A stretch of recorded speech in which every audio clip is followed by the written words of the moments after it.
ओम शांति। सुनते हैं 28 मई 77 के अव्यक्त बाप दादा के मधुर महावाक्य। आज की अव्यक्त वाणी का टाइटल है बाप दादा के सदा दिल तख्त नशीन समान बच्चों के लक्षण। आज बाबा ने साकार ब्रह्मा बाप की 1000 भुजाओं का जो गायन है उसका क्या मतलब है। फिर बाबा ने बाप समान बच्चों की क्या निशानी है, साथ साथ दिल तख्त नशीन बच्चों को रिटर्न में क्या मिलता है, और लास्टली बाबा ने दिल तख्त नशीन बच्चों की 4 निशानियां बताओ। तो सुनते हैं 28 मई 77 की मुरली। बाप दादा के सदा दिल तख्त नशीन समान बच्चों के लक्षण। बाप के सदा स्नेही, सदा सहयोगी, दिल तख्त नशीन व राज्य तख्त नशीन बच्चों प्रति उचारे हुए महावाक्य। बाप दादा समीप और समान सितारों को देख रहे हैं। बाप को सदा स्मृति रहती। जैसे बच्चे स्मृति स्वरूप हैं वैसे ही बाप भी अपने समीप बच्चों के स्मृति स्वरूप हैं। जैसे बच्चे स्मृति स्वरूप होने से समर्थी स्वरूप का अनुभव करते हैं, बाप दादा भी स्वयं समर्थी स्वरूप होते भी समान बच्चों के सहयोग व स्मृति से स्वयं स्वरूप में और एडिशन हो जाती है। इसलिए साकार बाप ब्रह्मा को सहयोगी स्वरूप की निशानी 1000 भुजाएं दिखाई हैं। भुजाएं हैं सहयोग की निशानी। तो बाप के साथ साथ जो सदा सहयोगी हैं उन्हों की निशानी भुजाओं के रूप में, बाबा के, ब्रह्मा बाबा के जो सदा सहयोगी, शिव बाबा के कार्य में जो सदा सहयोगी, वो जैसे भुजाओं के रूप में निशानी। ऐसे समान बच्चों का स्थान कौन सा होता है, किस स्थान पर वे निवास करते हैं। वह सदा दिल तख्त पर या विश्व के राज तख्त नशीन स्वयं को समझते हैं, अर्थात स्थिति में स्थित होते हैं। जैसे बड़ी से बड़ी महान आत्माएं कभी भी धरनी पर पांव नहीं रखते, जैसे यहाँ भी देखा जब बड़े आदमी आते हैं तो पूरे रास्ते पर सीढ़ियों पर गलीचा बिछा देते हैं, ऐसी श्रेष्ठ आत्माओं का पांव धरती पर नहीं लेकिन गलीचे पर होते हैं। यह निशानी किसकी है, शुरू कहाँ से हुई। यहाँ तो उनके पांव सिर्फ गलीचे तक हैं, लेकिन जो बाप समान बच्चे हैं उनका बुद्धि रूपी पांव सिवाय तख्त के नीचे नहीं आते हैं। उन्हों को तख्त नशीन कहा जाता है, अर्थात सदा तख्त पर ही रहते हैं, नीचे नहीं आते हैं। ऐसे जो सदा दिल तख्त नशीन व राज्य नशीन ही रहते हैं उन्हों को सर्व आत्माओं से रिटर्न में क्या मिलता है। बाबा ने कहा जैसे वो गलीचे से नीचे पैर नहीं रखते, जैसे ब्रह्मा बाबा की भी पुत्र वधू ब्रिजेंद्रा दादी थी, वो वहाँ के मुखिया की बेटी थी, तो उसके भाई ने शर्त रखी थी लखी दादा से, शादी की जब बात चल रही थी कि मेरी बहन गलीचे से नीचे पैर नहीं रखेगी, चाहे 3 मंजिला मकान हो, टोटल गलीचा।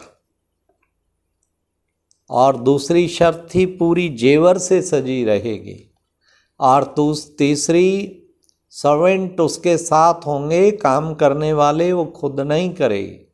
तो बाबा ने तीनों एक्सेप्ट किए। परंतु वो देखो, वो उस घर में भी गलीचे पे पैर नहीं रखा, परंतु बाबा की बन गई, फिर तो सेवाधारी बन गई, फिर सब स्थूल सेवाएं की। और फिर बाबा के घर में भी वो सदा दिल तख्त नशीन, बाबा ने कहा उन्होंने तख्त नशीन कहा जाता है, और सदा तख्त पर ही रहते, नीचे नहीं आते। ऐसे जो सदा दिल तख्त नशीन व राज्य नशीन ही रहते हैं, उन्हों को सर्व आत्माओं से रिटर्न में क्या मिलता है? स्नेह तो मिलता ही है, लेकिन दिल तख्त नशीन वाले जो भी कर्म करते, जो भी बोलते, सभी के दिल पर ऐसे लगता है जैसे बाप द्वारा जो भी निकलता वह सदा का यादगार बन जाता, सबके दिलों में समा जाता, यादगार रह जाता है। फिर आधा कल्प के बाद यादगार गीता के रूप में होता, तो बाप के महावाक्य यादगार रूप में ऊपर हो जाते। इसी प्रकार जो दिल तख्त नशीन बच्चे हैं, वे जिस आत्मा के प्रति संकल्प करते हैं तो उनके दिल को लगता है मानो आप किस आत्मा के प्रति शुभ भावना, शुभ कामना रखते, उनके दिल को लगेगा कि सचमुच ही हमारे शुभ भावना, शुभ चिंतक हैं, शुभ कामना रखने वाले। एक होता है ऊपर ऊपर से, दूसरा होता है निमित्त बने हुए स्थान के कारण रिस्पेक्ट देना, और तीसरा होता है दिल से स्वीकार करना। हाँ, दूसरे को दिल से आपकी भावनाएं पहुँचे, किसी पोस्ट पोजीशन के कारण नहीं, कुछ ऊपर ऊपर नहीं, दिल से। जो समान बच्चे हैं उनका संकल्प भी दिल से लगेगा, तीर दिल से। जैसे कि तीर लगता है, जैसे पहले जमाने में तीर लगाते थे ना, तो जिसको तीर लगाता था वो तीर सहित ही नीचे आके गिरते थे। मोहम्मद गौरी 16 बार पृथ्वीराज चौहान से हारा, हर बार उसने माफ किया। 7वीं बार चौहान हार गया तो उसने सोचा ये इसको मारने का अच्छा तरीका है, दोनों आंखें फोड़ दी। और फिर एक तीरंदाजी प्रतियोगिता का एक दिन आया, तो मोहम्मद गौरी ने बहुत महिमा सुनी थी पृथ्वीराज चौहान की तीरंदाजी का, तो उसने उसको देखना चाहा कि बिना आँखों के भी कैसे तीरंदाजी का। और पृथ्वीराज चौहान इस मौके को नहीं चूकना चाहते थे, तो उन्होंने मारना तो था किसी और डायरेक्शन में उसको दिखाने के लिए, लेकिन उन्होंने जिधर से मोहम्मद गौरी की आवाज़ आ रही थी उधर ही तीर मारा, और तीर सहित गर्दन नीचे, तो ख़त्म कर दिया। तो वही बाबा कहते जो तीरंदाजी वाले होते हैं, तो जिसको तीर लगता था वह तीर सहित नीचे आके गिरते थे। इस प्रकार जो दिल तख्त नशीन है, वे दिल के संकल्प जिस आत्मा के प्रति करेंगे, वह व्यक्ति अर्थात आत्मा स्वयं अपने दिल का भाव प्रकट करने के लिए सामने आ जाएगी। दूसरी बात, जो उस स्थिति में स्थित तो बोलेंगे, उनके 2 शब्द दिल को राहत देने वाले होंगे। महसूस करेंगे कि भल 2 शब्द बोले, लेकिन दिल को राहत मिल गई, खुराक मिल गई।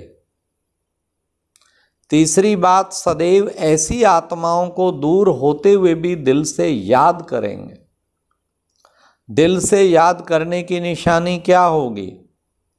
ऐसे अनुभव करेंगे जैसे कि साथ समीप हैं, दूर नहीं हैं। ऐसे नहीं अनुभव करेंगे कि आबू में हैं, हम दूसरे देश में हैं। ऐसे समझेंगे कि सदा सन्मुख और साथ हैं। दूर लगता है क्या, साथ का अनुभव होता है ना।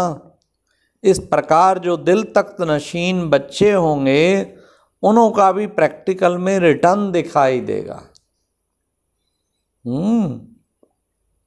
इसको कहा जाता है प्रत्यक्ष फल। चौथी बात, वे दिल तख्त नशीन होंगे। दिल तख्त नशीन कौन होते हैं? राजा होगा ना। जैसे कोई बड़ा होता है तो उसको सब अपना समझते हैं, छोटे जो होंगे वे बड़ों को अपना समझेंगे, मेरा है।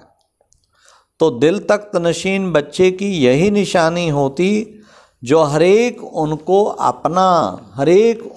अपना बड़ा समझेंगे, अपनापन महसूस करेंगे। हमारे पूर्वज बड़े हैं, पूज्य हैं, यह शब्द कहने में भक्ति मार्ग के हैं, लेकिन जैसे पूर्वज का नशा होता है ना, यह हमारे पूर्वज पूज्य हैं। इसी रीति से हर आत्मा जो भी संपर्क में है वह ऐसे महसूस करेंगे कि यही हमारे पूर्वज हैं, पूज्य हैं, अपनापन महसूस करेंगे। ऐसे दिल तख्त नशीन कितने बनेंगे? थोड़े ही होते। यही अष्टरत्नों की विशेषता है, जो फिर 100 में नहीं होती। उनमें भी माँ बाप हैं, फिर भी उनमें नंबर तो हैं ना। तो जब पहले युग में भी नंबर हैं, तो जो और पीछे हैं उनमें भी नंबर होंगे। फिर बाबा ने दादी सेवा पे जाती है तो उसकी थोड़ी बात की। दादी जाती है, इसकी सबको खुशी है। क्यों? वैसे तो जाने में दूसरी लहर होनी चाहिए, लेकिन खुशी क्यों है? और विशेष खुशी की लहर है। क्यों विशेष सबको खुशी? इसी बात की है जो सभी बहुत समय से इंतज़ार कर रहे हैं कि कुछ होना चाहिए, होना है, कुछ परिवर्तन होना है। तो इस पार्ट को देखते हुए सबकी बुद्धि में कुछ नवीनता, परिवर्तन की भावना आ रही है। सभी को ऐसा लगता है जैसे कि ये जा नहीं रहे, लेकिन कुछ समीप जा रहे हैं। कुछ परिवर्तन, नवीनता का नक्शा सामने आने से जाने का संकल्प उसमें समा गया है। सबकी बुद्धि में यह है कि अब कुछ परिवर्तन की भूमिका बन रही है। बहुत समय से सबको यही संकल्प रहता है, कोई नई बात अब होनी चाहिए। बहुत समय वही सीन चलती रहती है, तो कुछ नवीनता होनी चाहिए। यह निमित्त फॉरेन में जाने का जो पार्ट बनाया, उसमें सबके दिलों में जैसे ऑटोमेटिकली सब में लहर है। किसको कहा नहीं गया, लेकिन एक नया उमंग, उत्साह है। वहाँ तो उमंग में है, लेकिन भारत में भी समझते हैं नवीनता होगी, इसलिए सबको जैसे नई लहर की खुशी है। समझते हैं समीपता को पहुँचने का दिखाई दे रहा है, समीप नज़ारा आ रहा है, यह भासना आती है। अच्छा, ओम शांति। ये थी प्यारे बाबा की अव्यक्त मुरली कि बच्चे बाप समान बनना है, दिल तख्त नशीन बनना है, और ब्रह्मा की 1000 भुजाएं सहयोगी आत्मा भी बनना है। ये प्यारे बाबा ने आज की मुरली में प्रेरणा दी। ओम शांति। और अब यह एक बहुत अच्छी वीडियो भी जरूर देखें।